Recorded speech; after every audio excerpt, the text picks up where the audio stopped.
Hi, my name is Sandra Anad. I was born here in Los Angeles, California, July 15th, 1974. Both of my parents were both born here in Los Angeles as well. Their families may not have necessarily came from Los Angeles. Both of my maternal parents, my grandmother, my mother's family, came from Texas. My father's family, his mom was born here in Los Angeles. His father, on the other hand, was born, I believe, in Chicago. So I have a diversity of family members. My father was in the U.S. Air Force, so he went in there and he studied communications. So he's a communications technician, where he went from working for the government to, in the military that is, to working for Motorola with the cell phones in the early days before they got so small that they fit in your pocket, to working for the city of Los Angeles with the police department, to DWP, where he retired. My mother, on the other hand, her early days of my childhood, she stayed home and took care of me and my sister. Later on, she decided she wanted to go to work when me and my sister started going to school, so she dabbled in doing dental assisting, and when the AIDS scare came along, she was a bit scared of bringing that home to her family, so she left that and started doing secretarial type work. Los Angeles. I didn't spend most of my childhood in Los Angeles. My early days of childhood, I traveled with my father in the since he was in the Air Force. We lived in different parts of California, so I don't remember much about that. And my early days, we were in Germany, Wiesbaden, and that's where I actually started school. And that was a really nice, close-knit community when you got to know the people in your little area that you lived in.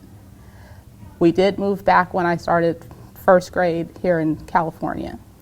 And I pretty much stayed close to my family, my mother's family, and a bit of my father's family. And I really didn't see a lot of the city because my family kept me very sheltered. But what I did see, it seemed like a really happy place to live. When I was a kid, I started kindergarten, and I was a pretty independent child. So after a while, I insisted to my parents that I walk to the bus stop and home from the bus stop. So I had the freedom of doing that, whereas being here in California growing up, I really did not get those freedoms of being able to walk home without having an adult escort to make sure I stayed safe. I remember elementary school. My cousins went to the neighboring junior high school, and they would tell my mom, or the classmates would tell my mom, that there was going to be some sort of a gang problem. And she would end up going to go pick up my cousins from their school. So when I first started school in Germany, have no idea what the name of the school was, connected with the U.S. government and the military. When I got stateside and started school, I went to Warren Lane for a year. For a couple of years, my parents sent me to a Lutheran private school. Then after that, I went to Los Angeles Public School, which was Dublin Elementary School. Then Orville Wright Junior High School to Westchester High School, which is where I graduated. In elementary school here in the States, even junior high school, I was a decent student. I was not a straight A's. I pretty much got B's and C's. Teachers would always usually have something positive to say about me. Elementary school, the teachers have more of a close-knit connection to their students because you stay with them all day. So I had one teacher who just so happened to be my mother's elementary school teacher. And she really took a liking to me, and to the point that my classmates referred to me as teacher's pet because of my good behavior. So what high school did you go to? I went to Westchester, where I had pretty much a good time being there. I did my studies as I did. I was attempting to take college prep courses to get me prepared to go to college, but it didn't seem to pan out because of my parents going through a divorce at that time. My first job was in high school working at Burger King. It was a job I got by accident. I was just on a random day with my sister and her friends and one of mine, and just so happens they were opening up a new Burger King in the mall, and they all filled out an application that day. I didn't feel like I was dressed appropriately to go out for a job, so I didn't bother. But my sister and one of her friends got the job. So they had gone for their training, and after the training was done and they were being placed into their location of working, they called to try to figure out what time my sister could go to work. My mother had just been in a car accident with me and my sister, so she was not in her right state of mind after the accident because of medication and the pain from having whiplash and whatnot, that she didn't realize that they were looking for my sister for the job position to do the placement, and they ended up talking to me and asking me for my time, when was I available, and because they felt bad about having me come in for something that they made a mistake on and they still actually needed the extra help, they gave me the position anyway. I attempted to go to a junior college, which seemed to be a little bit more than I could handle as far as education. The demands were a little too high, so I ended up going to trade school. The first one was for cosmetology to do hair. The second one was massage therapy, which is a therapeutic help for people in the medical field. My favorite job, I worked in a movie theater after, I guess in the 90s. I stayed there for almost 10 years, and I made a lot of good friends, or actually not a lot, a couple of good friends, who I still somewhat talk to today. 10 years ago, I met my husband, and we have a 7-year-old son. My husband is a Muslim. He's the reason I converted to Islam. I was raised in a family, my grandfather, actually it was my step-grandfather, was a very religious person. He believed that a family that prays together stays together. So with my husband Simba being Muslim himself, I felt that even if I didn't convert, I should at least learn the religion and practice it alongside him. My knowledge of Islam was very thin, but for whatever reason, I had a lot of Muslims that passed through my life. I had a lady in the neighborhood I grew up in who would teach the kids how to greet people Islamically. Okay, when I was growing up, there was a lady that was in our neighborhood who would pass by and teach the children how to greet each other Islamically. Junior high school, my PE coach. I didn't know at the time he was Muslim, but with what I've learned now. What do you think about Muslims around the world now, especially what the media has to say about them? I don't think the media paints Muslims in the proper light. People are people, they do things for reasons. And without having all information about the reasons that they do what they do, there's a chance and opportunity for people to misunderstand. The people that I've come across as far as Muslims, they're some of the most kindest people that you could possibly meet. I think getting out and basically showing people by your own personal actions what it is to be a Muslim would be a good help. People with the way the media paints Muslim and Islam is really negative. It says basically that people are constantly warring, they're always fighting with somebody, and it really is not so. They're fighting for basically to be who they are as far as their culture and their religion says they should be. And it's not right for another group of people who have a different culture, a different religion, to come in and say, this is right, this is wrong.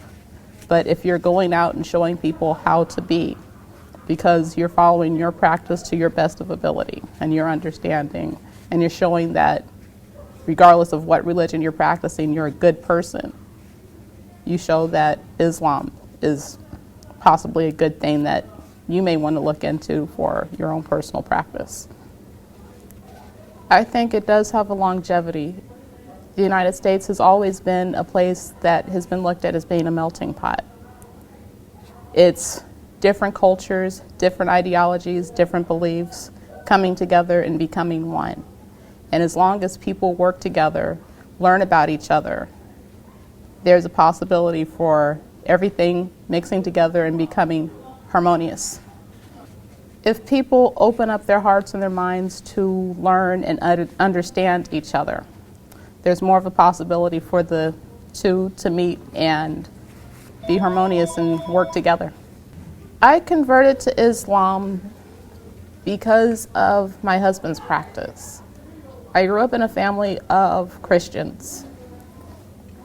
The religion did not necessarily fit with me. The things that I saw growing up weren't always positive as far as the Christian church went. I didn't learn much about my father's religion because my mother was more domineering in the family and she wanted us to be Baptists rather than Lutheran. So I kind of picked and chose my religions and studied different things. And my husband brought to me Islam. It's been around for a while. Different people in my passing. My grandfather was a very spiritual man, deeply in his Christian faith. One of his beliefs was that a family that prays together stays together.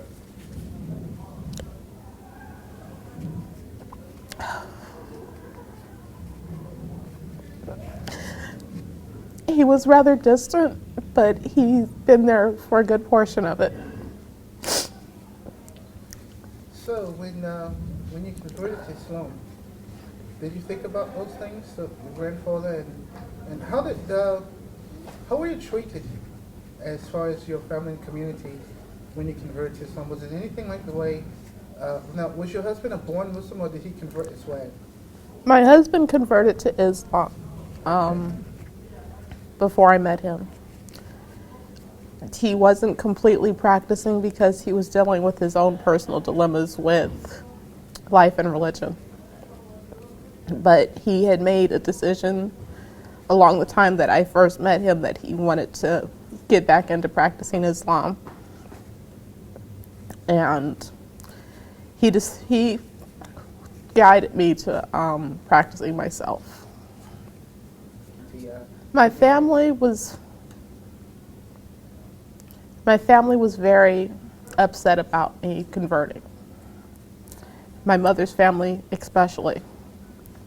They are strong in their Baptist faith. Several of my cousins and a few of my uncles are Baptist ministers. So they weren't really happy with me converting to Islam. I don't know exactly why it was, but they didn't like it. My father's family, on the other hand, accept me with open arms. There's no changes.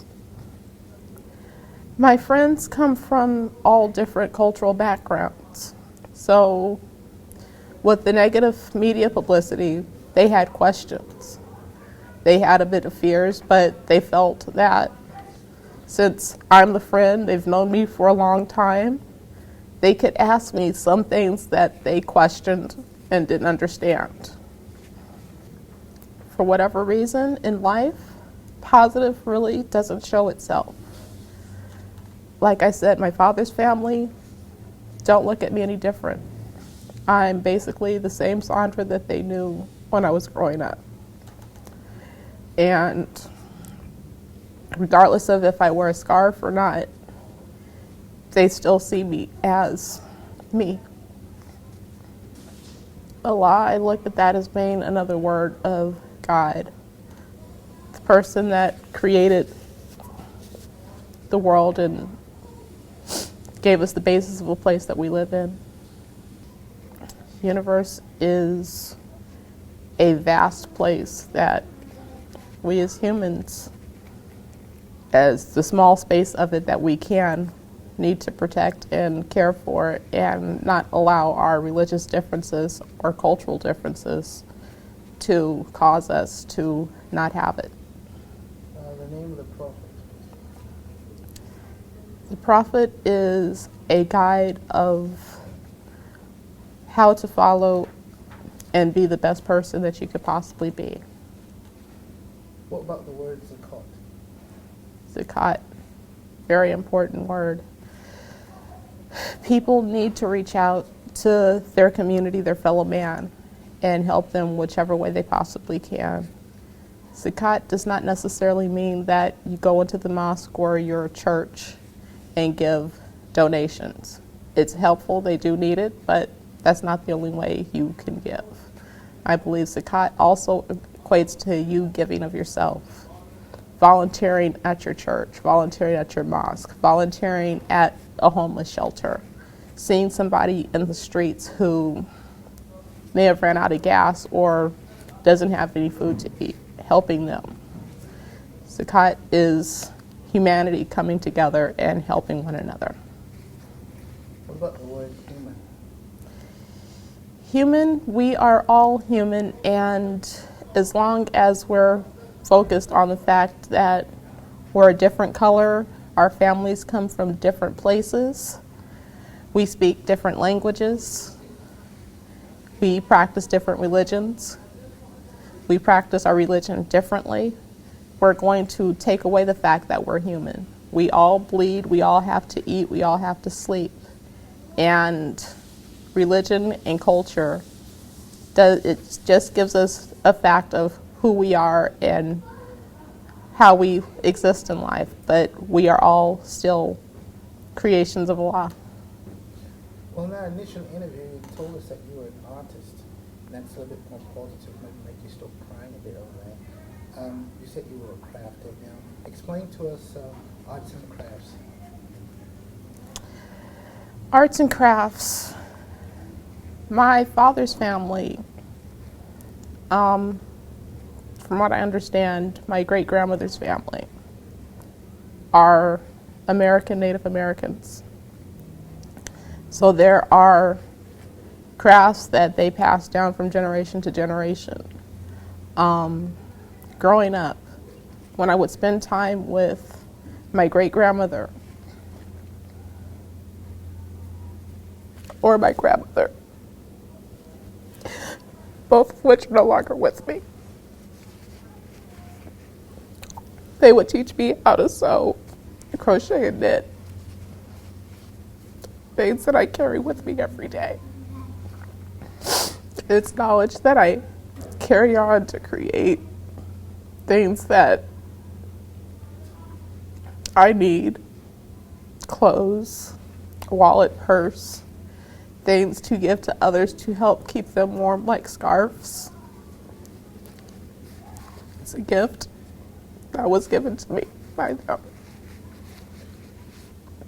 With the base that I like working with my hands. So I have done several forms of art. I've done sculpting in clay. I wanted to do a lot of woodworking, but the opportunity and chance hasn't completely come around. So mostly I do a little bit of drawing. I sew. I knit. I crochet basic things to help around the house and family members and friends.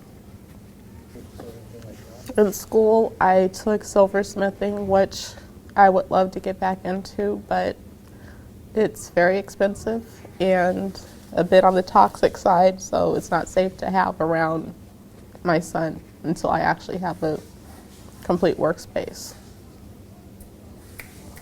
My son is a very special person. He's a free spirit. What about your husband? You do any arts and crafts? I haven't seen him do any. He's shown me artwork from his past, but for the most part, he plays music when he has free time. Okay. So let's pick out a couple more words, closing the interview out. The word knowledge. Knowledge, it's something that we should seek out constantly.